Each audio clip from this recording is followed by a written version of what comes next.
the one thing about storms, they never last. They don't last always. So while it gets a little chaotic or cloudy through the storm, it does clear.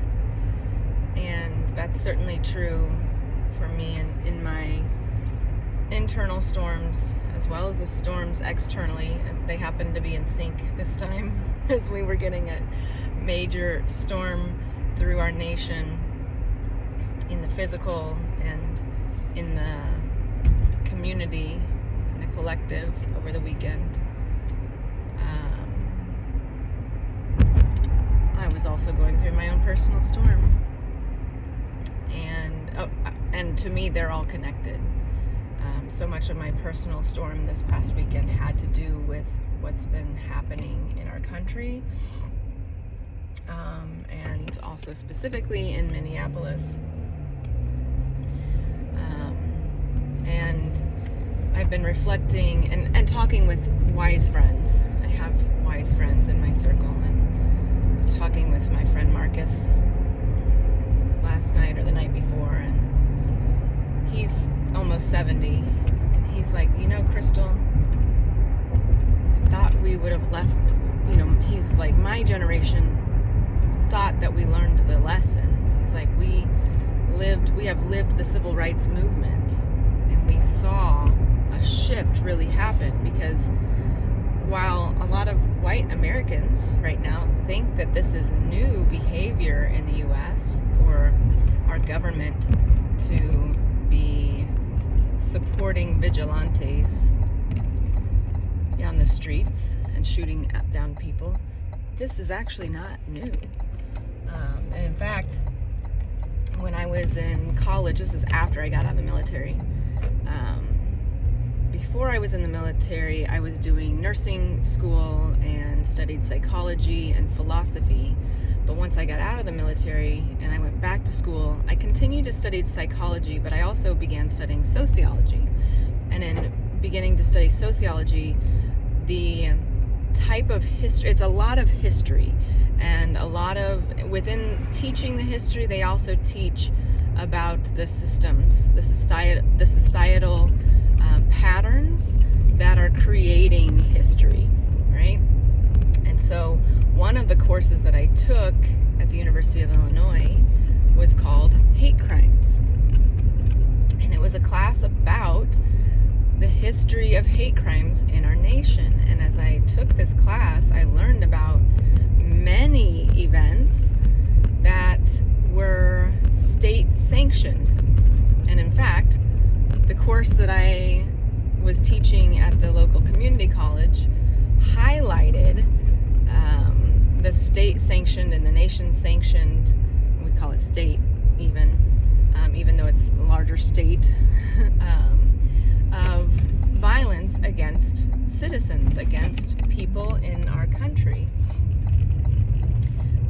One that really stands out in my mind was a bombing that happened in the South in the very early 60s that killed 4 little girls. It was a bombing, it was a church bombing. And what's crazy about that is that it was sanctioned by the state. Back then, the KKK had infiltrated or was part of the government. So these KKK members were lynching people and bombing locations of Black Americans. And it was sanctioned by the state. It was supported by the state because it's government officials saying yes to these things and turning a head when questioned on them, right? So this is not new, what we're experiencing. And yet, as my friend reminded me, they thought it was over. We thought that the civil rights movement had ended it, and in many ways it did. And yet, I think, he and I were talking about this, we really think that Obama scared the shit out of white people.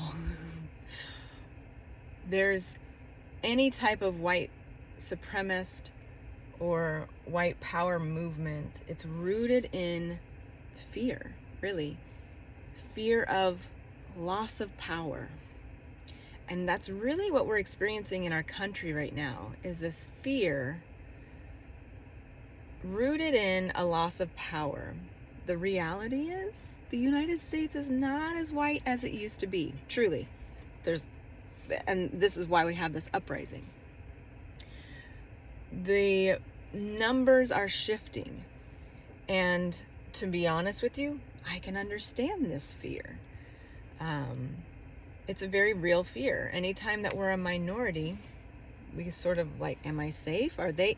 And I think this is the thing about white folks, right? Is like our history of treating other people is so violent that I think deep down most white people are scared that black folks, indigenous folks, immigrants, any person that's not white, I think their fear is that a white person will be treated like we historically have treated other people. It's crazy, huh? That's the fear, is that, oh shoot, we don't have as much power as we used to have.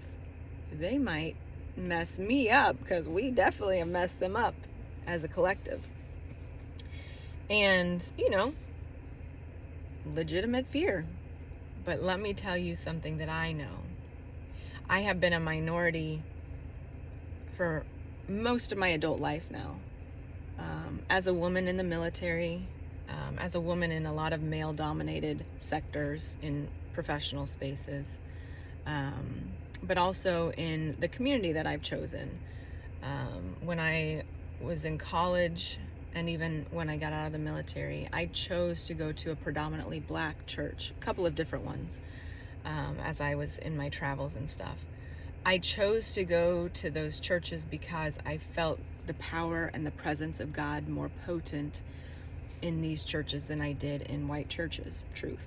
Also, I like to dance, and there was dancing in the black church.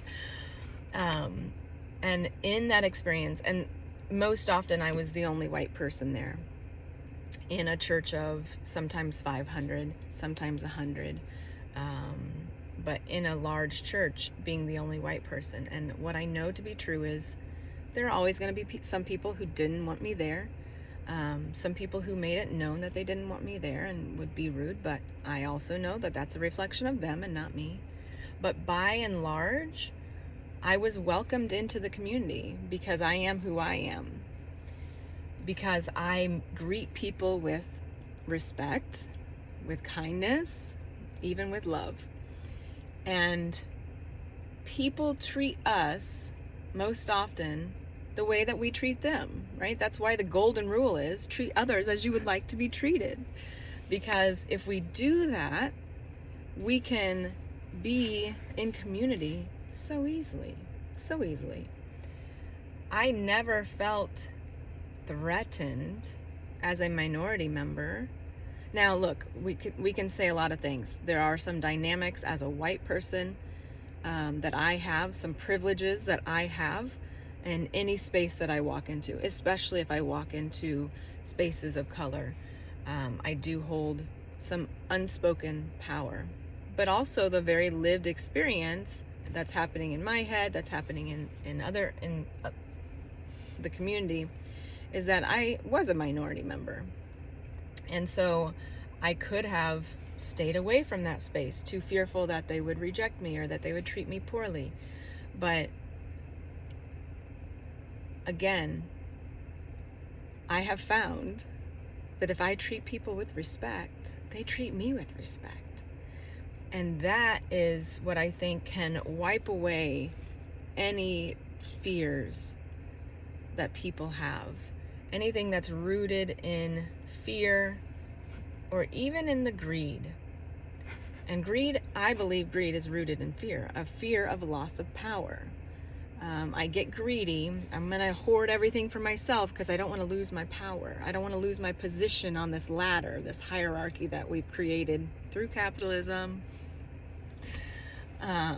So I have to assert sort of this dominance or dominant appearance in order to maintain my power, right? And if I have to do that by looking threatening or speaking threatening or whatever, right? All the BS. But truly, what we are experiencing is not new in our country. It's looking different. It's also not new on this planet, right? We have seen this. Many people are comparing this to Germany and Nazism. And I'm not going to disagree. I will say I don't have the whole picture, but it's looking pretty similar, right? And sadly, if we don't learn from our history, we repeat it. Sadly, Nazism and how the tide had turned in Germany, and how Hitler saw what was happening in Germany and was able to use this downtrodden space where Germany and the people of Germany were feeling down and sort of rejected, and give them power to say, of course, you should feel this way, it's their fault, and really spoke in a way that got people into their fear space and into their feeling of judgment and all of this, and started pointing fingers for him. So he was able to build this, and we see that happening now with Trump, that he is building this fear within people and making people feel like they're right in their fears and in their hate and in their division. He's using people to wield his power and to hold his space of power. So it's not new. But I also know that the other thing that's not new is people coming together and people rising up in their power to say, we can live in community. We can bridge gaps. We can be in community together, and we can treat people with respect. And when we take those risks, when we step out even in our fear of they might treat me terribly, and we act in kindness and we act in good faith and in community, if we're a good neighbor, that's like the number one rule. Again, the golden rule: treat others as you'd like to be treated. The Bible talks about being a neighbor, being neighborly over and over. If we do that, if we step into being a good neighbor, it all works itself out. We don't have to be in fear. We can live in faith. We can trust that it's all going to be okay. But it does take an act of faith. And I'm telling you, I really do feel like this is the time. This is the moment in history where God is calling us to be who we say that we are as a nation. We have claimed to be a Christian nation for hundreds of years now, a couple hundred years, right? We have claimed to be a Christian nation. And yet Christ would say, treat your neighbors as yourself. Be a good neighbor. Love others. Feed those who cannot feed themselves. Care for the widow, for the child, for the elder, right? Take care of those people who cannot do it alone. Be community. That's what Christ calls us to be and do.